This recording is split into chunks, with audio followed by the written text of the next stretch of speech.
पास ये निकट भविष्य में जो टेंडर हुआ है Bihar urban industry development corporation,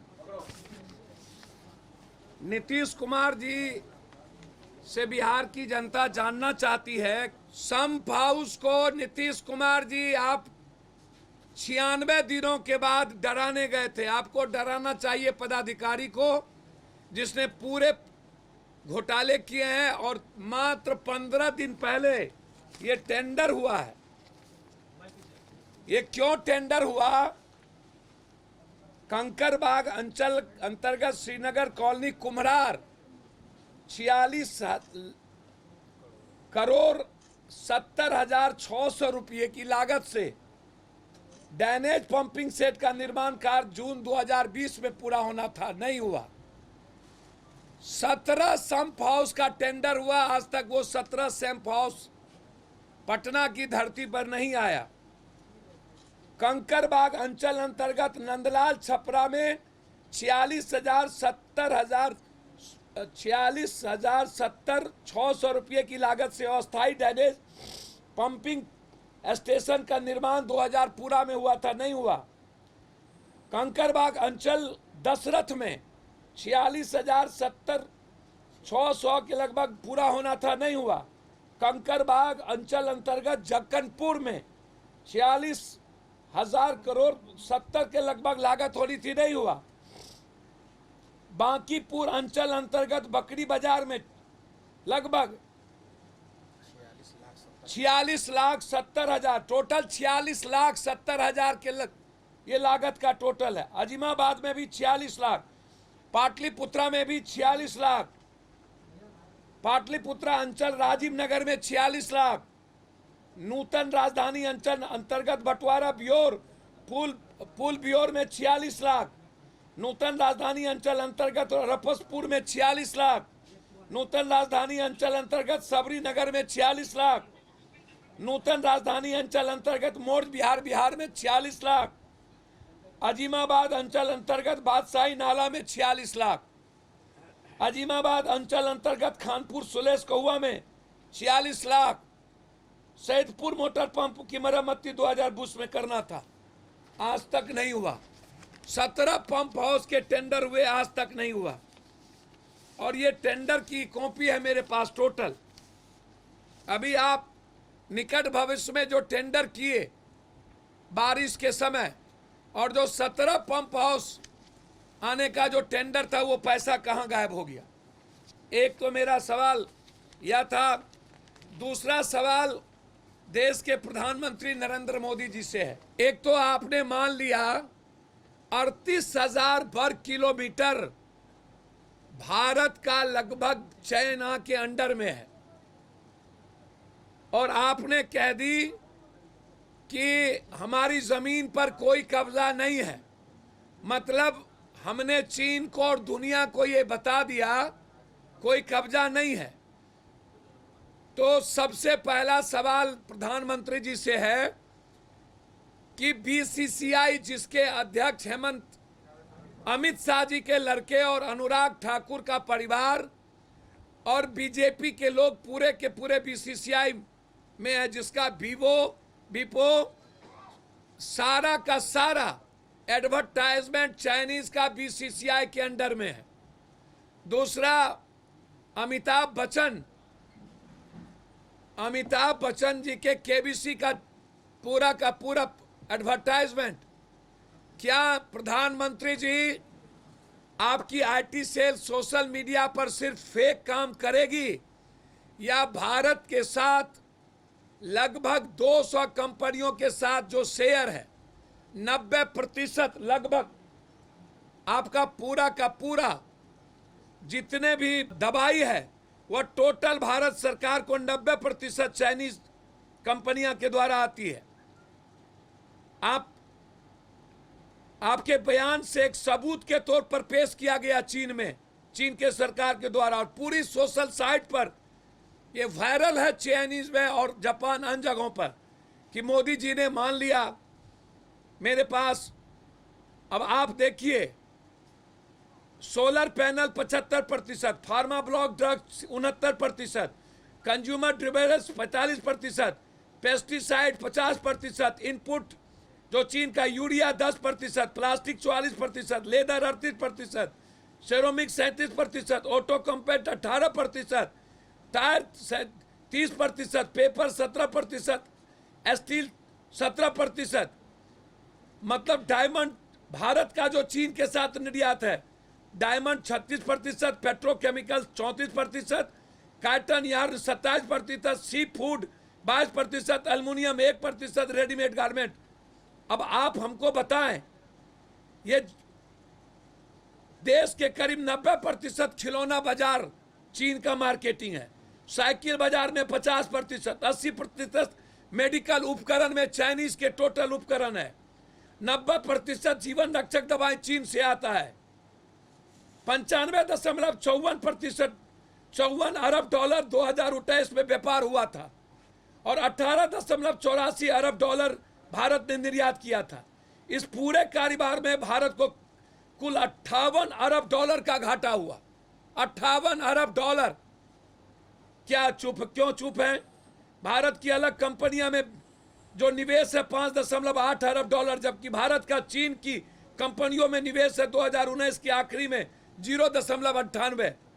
क्या भारत सरकार एडवर्टाइजमेंट कंपनी को बैन करेगी बीसीसीआई पर? यदि और जो हीरो, वीवो, वीपो और बीसीसीआई, जिसको 8 दिन का मैं अल्टीमेटम देता हूं, मैं बीसीसीआई के खिलाफ कि एक इनकी मिली भगत है, इसके खिलाफ मैं सुप्रीम कोर्ट जाऊंगा। 8 दिनों के अंदर बीसीसीआई ने एडवर्टाइजमेंट नहीं रोका तो 8 दिनों के अंदर किसी भी परिस्थितियों में सुप्रीम कोर्ट का दरवाजा खटखटाएंगे। भारत में चाइनीज सामान, सिर्फ बिहार के मुख्यमंत्री कल बयान दिए, फिर बाजार में चाइनीज सामान क्यों चल रहा है? क्यों आपने चाइनीज सामान पर बैन के लिए आपने घोषणा नहीं किया? जो बिक गया सो बिक गया। भारत की जमीन पर चाइनीज सामानों को किसी भी परिस्थिति में, चुनाव के पहले स्वदेशी और बाद में आत्मनिर्भर बनाने की बात करने वाले प्रधानमंत्री, लोकल और वोकल, क्या चाइनीज सामान के उत्पादन और कच्चा उत्पादन के बाद भारत कभी आत्मनिर्भर हो पाएगा? जब तक कि भारत अपने कच्चे उत्पादन को आत्मनिर्भर नहीं बनाएगा। तो इसीलिए हम किसी भी कीमत पर चाइनीज सामान को बिहार में बिकने नहीं देंगे। 8 दिनों के अंदर यदि दुकानदारों ने चाइनीज सामान से अपने को अलग नहीं किया तो पुरजोर इसका जवाब दिया जाएगा। तीसरा और अंतिम, ये जो सबसे इंपॉर्टेंट है, वह सुशांत सिंह की हत्या की गई, साफ क्लियर है। मारने वाले 4 आदमी उसके घर में थे, मरवाने वाले साफ आ रहा है, उसमें 4 आदमी का नाम बहुत ही क्लियर है। उसमें कोई जौहर कोई हो, चोपड़ा हो कोई, भट्ट हो कोई या खान, ये 4 आदमी के गहरी साजिश का नाम आ रहा है। कौन है चोपड़ा, कौन है भट्ट, जिसका सोशल मीडिया पर लड़कियों के साथ, उनके दोस्त के साथ अर्धनग्न फोटो डिक्लेयर हुआ है। 2 घंटे पहले जब वो जूस पिए, अभी तक मैं चाहता हूं महाराष्ट्र की सरकार, जहां पर ना तो कोई रस्सी था, ना तो कोई टेबल था, ना ही उनकी हड्डी टूटी, ना ही उनके जीभ निकले, ना ही आंख निकले, सुशांत सिंह राजपूत की इंक्वायरी सीबीआई से कराया जाए और 8 दिन के अंदर ये जो बड़ी बड़ी कंपनियां हैं, ब्रदर्स ग्रुप से लेकर के ये चोपड़ा, भट्ट, यदि 8 दिन के अंदर कार्रवाई शुरू नहीं हुई तो एक भी इन कंपनियों के सिनेमा को बिहार में चलने नहीं दिया जाएगा और इनके खिलाफ पटना हाई कोर्ट में क्रिमिनल केस हम दायर करेंगे। भट्ट, चोपड़ा, ये जो जौहर खान, ये जितने लोग हैं, इनके खिलाफ हाई कोर्ट में 8 दिनों के बाद यदि यह सरकार सीबीआई इंक्वायरी नहीं करती है, नीतीश जी से मैं अपील करता हूं कि हर परिस्थितियों में आप महाराष्ट्र की सरकार और प्राइम मिनिस्टर को चिट्ठी लिखें कि सुशांत सिर्फ रविशंकर जी और घर पे जाने से नहीं होगा। डिप्टी सीएम जो लोग राजनीति करने शुरू कर दिए, मैं उनसे अपील करता हूं कि किसी भी परिस्थितियों में पूरा देश सुशांत सिंह की हत्या मानता है और सीबीआई इंक्वायरी चाहता है। इन लोगों के खिलाफ दो साफ है, चाइनीज कंपनियों के एडवर्टाइजमेंट करने वालों के खिलाफ सुप्रीम कोर्ट जाएंगे और सुशांत सिंह राजपूत की सीबीआई इंक्वायरी नहीं होगा तो इसके खिलाफ, इन चारों के खिलाफ हाई कोर्ट जाएंगे। सीधा सवाल था।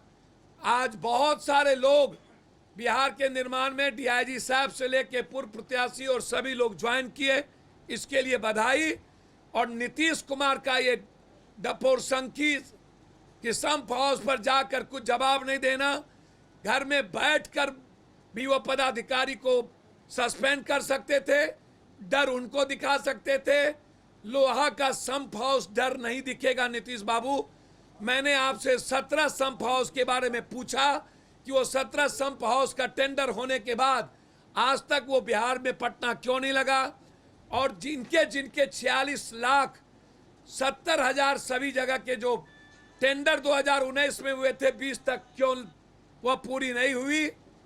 क्या इस बार पटना 3 महीना जुलाई, अगस्त, सितंबर में क्या पूरा का पूरा पानी से डूब के नर्क हो जाएगा? यदि इस बार पटना पानी में डूब के नर्क होता है जुलाई, अगस्त, सितंबर में, तो मैं चाहता हूं रविशंकर जी, नीतीश जी और यहां के अन्य सांसद विदिन ए मिनट आपको रिजाइन कर देना चाहिए और एफआईआर लॉन्च होना चाहिए उस शहरी विकास मंत्री पर जिन्होंने कहा कि ये जो पानी जम गया ये कोरोना वायरस के चलते जमा था। मतलब कभी डेंगू आता है तो ठंडा के चलते आता है, चिमकी आता है तो गर्मी के चलते आता है, बाढ़ आता है तो नेपाल के पानी के चलते आता है, और पटना में जल जब जम जाता है तो कोरोना वायरस के चलते आता है। ऐसे मंत्री को बर्खास्त करिए और इस बार यदि बाढ़ में लगता है तो रविशंकर घोषणा करिए कि मैं राजनीति से संन्यास ले लूंगा। ये पप्पू यादव का सीधा आरोप है। बिल्कुल साफ है कि बीसीसीआई हमेशा लूट सीसीआई रही है, वो लूटना चाहती है। कहीं ना कहीं बीजेपी और कुछ पूंजीपतियों का चीनी कंपनियों में बड़ा सांठगांठ है, जिसके चलते चाइनीज सामान को अभी तक न तो बैन लगाया गया और न ही एडवर्टाइजमेंट को रोका गया। 71 में इंदिरा गांधी ने पूरी दुनिया को पॉलिसी के तहत साथ लाया और बांग्लादेश और पाकिस्तान को अलग किया था। 13 साल बीजेपी की सरकार को हो गई, 6 साल अटल बिहारी जी और अब 7 साल। 13 साल के अंदर जो सामरिक पॉलिसी थी, विदेश नीति थी, वह कंप्लीट कोलैप्स कर गया और चीन हमारे जमीन पर है, जो हम नहीं पूरी दुनिया देख रही है। 38,000 से ऊपर वर्ग मीटर चीन हमारे भारत पर है। नेपाल से लेके बांग्लादेश, ताइवान के इलाके में चारों तरफ से भारत को चीन घेर चुकी है और हम चीन के खिलाफ कोई कदम अभी तक नहीं उठा रहे।